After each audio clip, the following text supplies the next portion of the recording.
സഹോദരങ്ങളെ, പ്രഭാതവന്ദനം.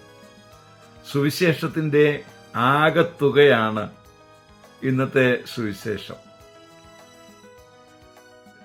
ദൈവം തൻ്റെ ഏകജാതനെ ലോകത്തിന് നൽകി. അവനിൽ വിശ്വസിക്കുന്ന ഒരുവനും നശിച്ചു പോകാതെ നിത്യജീവൻ പ്രാപിക്കുവാൻ വേണ്ടി. അതേ സഹോദരങ്ങളെ, യേശുവിൽ വിശ്വസിക്കുന്നവർക്ക് മാത്രമേ അത്ഭുതകരമായ പ്രവൃത്തികൾ ചെയ്യാൻ പറ്റുള്ളൂ.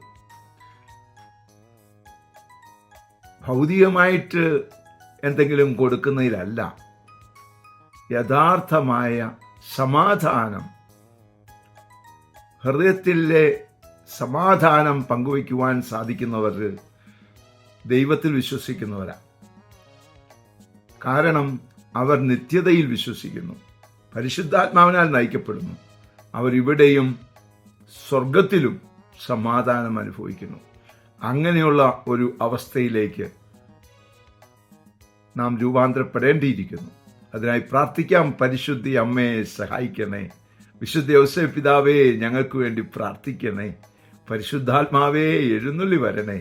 പരിശുദ്ധ പരമ ദിവ്യകാരുണ്യത്തിന് എന്നേരവും ആരാധനയും സ്തുതിയും പുകഴ്ചയും ഉണ്ടായിരിക്കട്ടെ. ആമേൻ.